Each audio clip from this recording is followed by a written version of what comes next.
चरित हरि बहु विधि कीना, अति आनंद दासन कह दीना।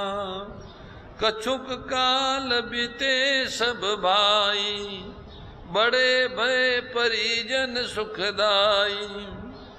चूड़ा करन कीन गुरु जाई, विप्रन पुनि दक्षिणा बहु पाई।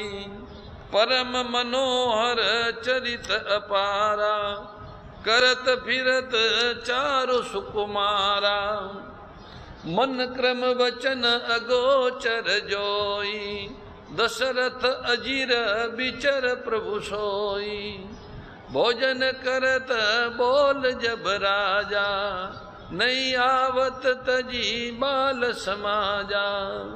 कौशल्या जब बोलन जाई, ठुमुक ठुमुक प्रभु चलई पराई। निगम नेति शिव अंत न पावा, ताई धरि जननी हठ धावा। दूसर धुरी भरे तनु आए, भूपति बियसी गोद बैठाए। भोजन करत चपल चित, इत उत अवसर पाई। भाजी चले किल गद मुख, दधियोदन लपटाई। सियावर रामचंद्र भज जय शरण। भगवान ने बहुत प्रकार से बाल लीलाएं की और अपने सेवकों को अत्यंत आनंद दिया।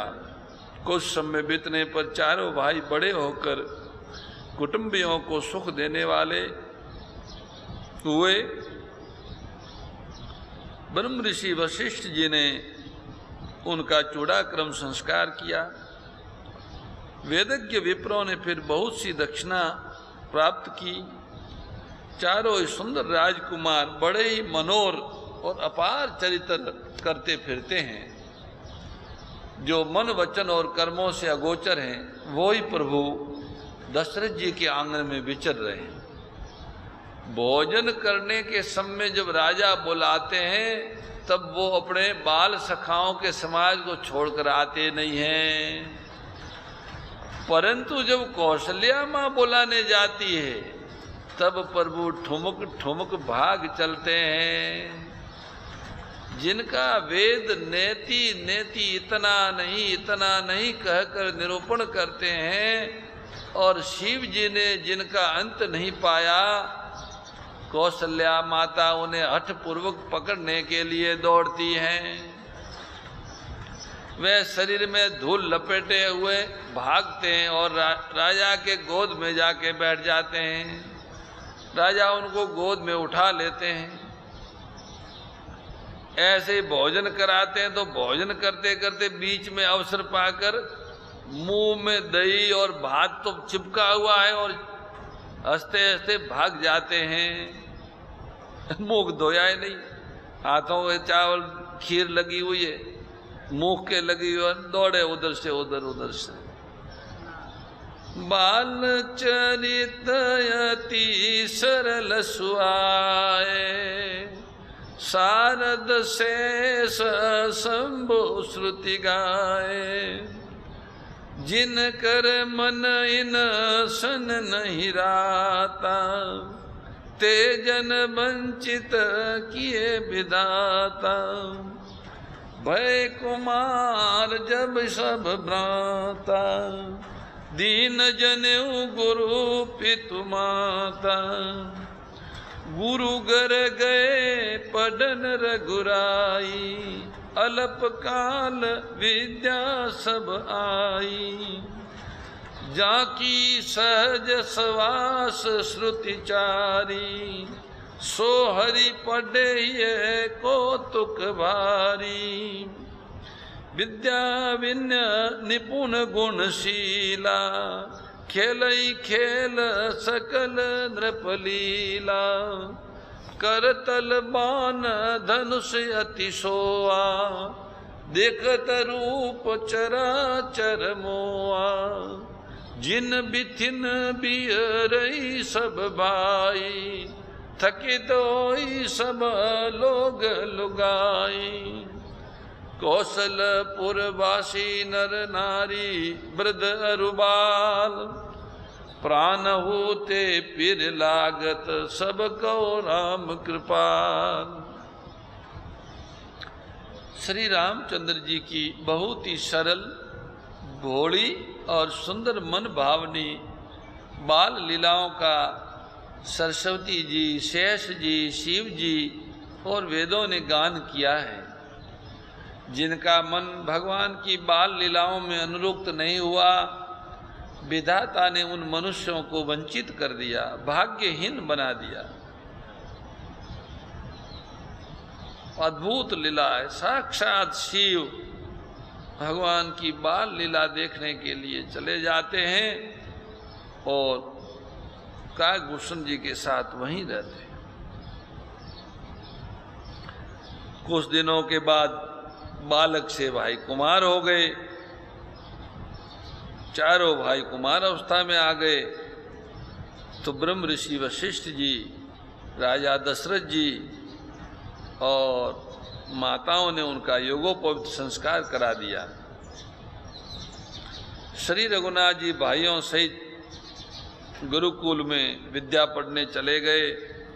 थोड़े ही दिनों में उनको सब विद्याएं आ गई।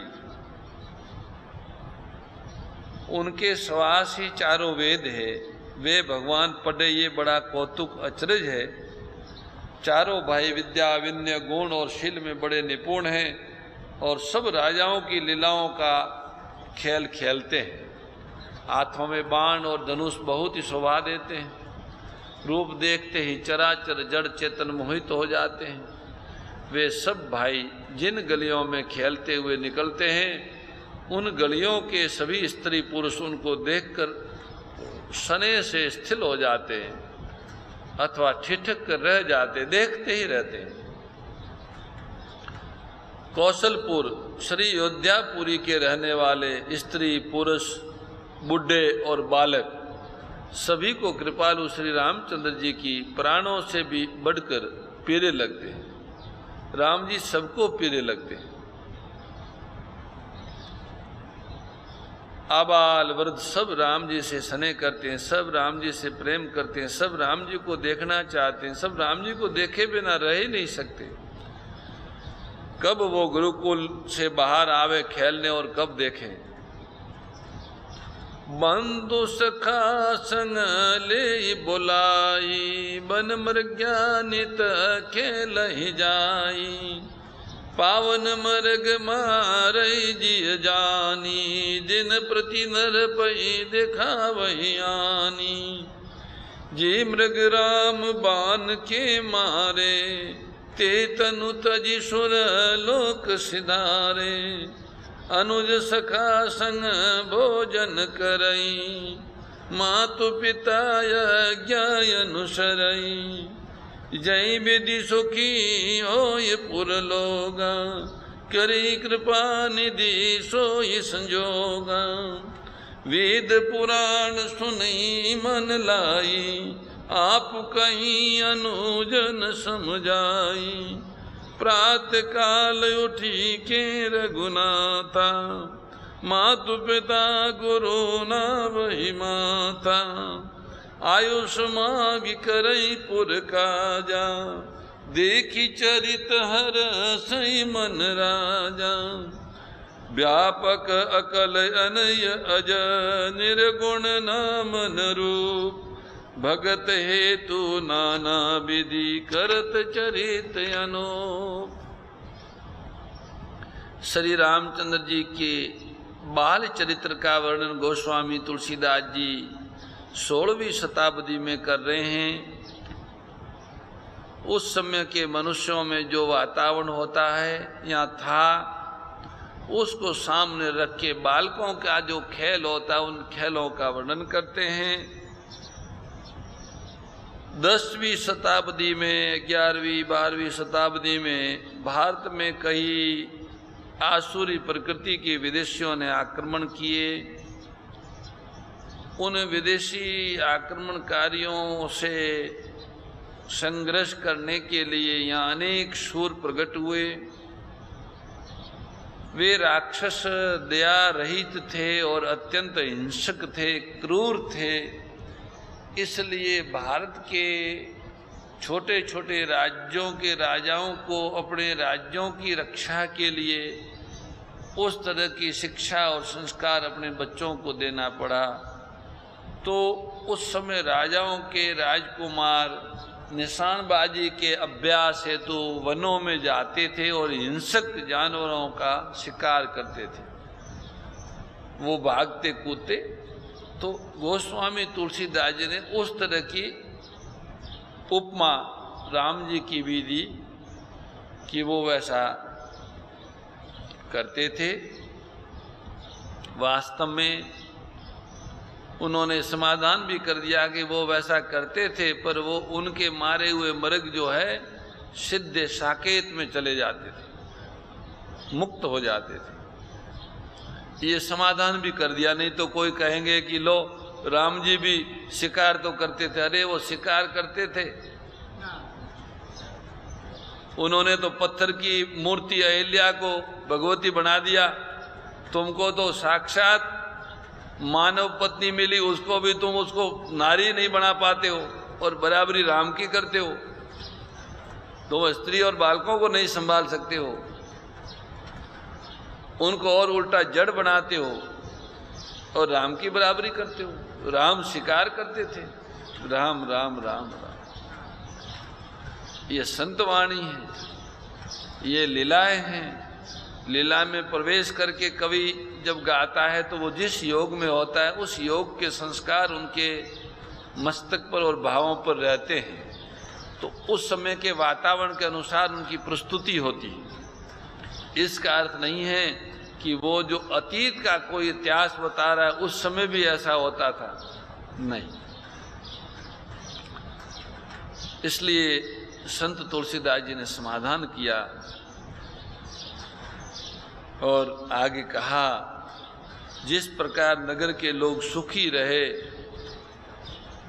वैसा भगवान राम जी सब लीलाएं करते थे, मन लगाकर वेद पुराण सुनते थे। अब ये दोनों बातें मिलती नहीं हैं। वेदों पुराणों में किसी भी निर्दोष प्राणी की हत्या करना महापाप माना है और भगवान मर्यादा पुरुषोत्तम राम तो साक्षात धर्म के विग्रहवान धर्म है। वो किसी निर्दोष प्राणी को कैसे मार सकते हैं? इसलिए जहां दोनों विरोधाभासी बातें हो वहां उसी बात को स्वीकार करना चाहिए जो विवेक सम्मत हो। राम जी छोटे भाइयों को समझाकर साथ में ले जाते थे। प्रातःकाल उठते ही माता पिता गुरुजी उनको दंडवत करते, तीनों जगह जाके प्रणाम करते, उनकी आज्ञा लेकर नगर का काम करते। उनके चरित्र देखकर राजा मन में बड़े हर्षित होते। व्यापक अकल अनय अज निर्गुण नाम नरो भगत हेतु नाना विधि करत चरित्र अनो। जो व्यापक अकल निर्वय इच्छा रहित अजन्मा और निर्गुण है, जिनका न नाम है न रूप है, वो ही भगवान भक्तों के लिए नाना प्रकार के अनुपम अलौकिक चरित्र करते हैं। यह सब चरित कहा में गाई, आगे लिखता सुनो मन लाई। विश्वामित्र महामुनि ज्ञानी, बसई विपिन शुभ आश्रम जानी। जहाँ जप यज्ञ जोग मुनि करही, अति मारीच सुबाहु डरही। देखत यज्ञ निशाचर धावई, करही उपद्रव मुनि दुख पावी। गांधी तनय मन चिंता व्यापी, हरि बिनु मरियन निश्चर पापी। तब मुनिवर मन कीन विचारा, प्रभु अवतर्यो हरन महिवारा।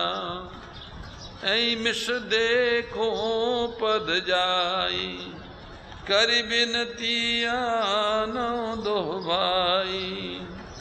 ज्ञान विराग सकल गुण ऐना, सो प्रभु में देखब भरि नैना।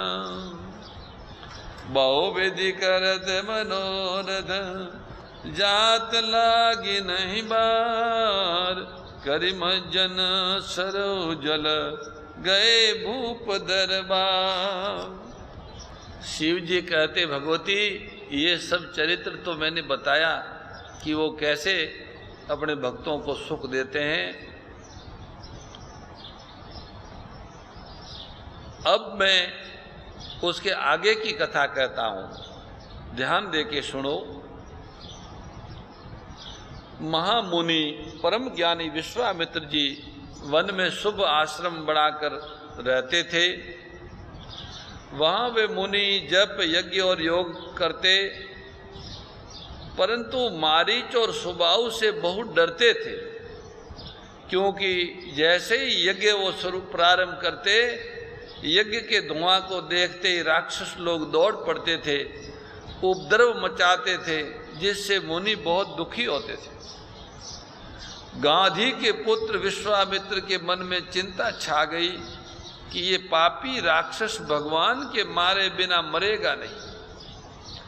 तब श्रेष्ठ मुनि ने मन में विचार किया कि प्रभु ने पृथ्वी का भार उतारने के लिए अयोध्यापुरी में अवतार लिया है, इसी बहाने वहां जाकर हम उनके चरणों का दर्शन करेंगे और विनती करके दोनों भाइयों को लेके आएंगे। ओहो, जो ज्ञान वैराग्य और सब गुणों के धाम हैं, उन प्रभु को मैं नेत्र भर के देखूंगा। बहुत प्रकार से मनोरथ करते हुए चल पड़े। रास्ता करते देरी नहीं लगी। सरयू जी के जल में स्नान करके राज दरवाजे पर पहुंच गए। परम श्रद्धेय गौरीशी स्वामी श्री दत्त शरणानंद जी महाराज की प्रेरणा व मार्गदर्शन में विश्व के सबसे बड़े गौ सेवा संस्थान श्री गोधाम महातीर्थ पथमेड़ा द्वारा संरक्षित लाखों बीमार, विकलांग, वृद्ध एवं अशक्त गोवंश वेद लक्षणा गोमाता की सेवा के साथ साथ भारतीय गोवंश का संरक्षण, संपोषण, संवर्धन एवं उनसे प्राप्त पंचगव्यों का परिष्करण व विनियोग करना, घर घर गोपालन, गो अभ्यारण्य, घास चारा उत्पादन हेतु गोचर भूमि का विकास, गोपालन लोक संस्कृति के पुनर्जागरण हेतु वेद लक्षणा गो महिमा का प्रचार प्रसार करना तथा गोपालक किसानों के स्वावलंबन हेतु गो कृषि अन्न एवं गो दुग्धान का गुणवत्ता युक्त बाजार तैयार करना श्री गोधाम महातीर्थ का पावन उद्देश्य है। आप सभी दानदाता श्री गोधाम महातीर्थ पथमेड़ा द्वारा संचालित गो सेवा महाअभियान में बढ़ चढ़कर सहयोग कर लाखों बीमार, विकलांग, वृद्ध एवं अशक्त गोवंश के गोग्रास सेवा हेतु श्री गोधाम महातीर्थ पथमेड़ा लोक पुण्यार्थ न्यास के बैंक ऑफ बड़ौदा खाता संख्या 0849010002387 IFSC कोड BARB 0 ASHRAM शाखा आश्रम रोड अहमदाबाद में गोग्रास सेवा निमित्त जमा कर सकते हैं।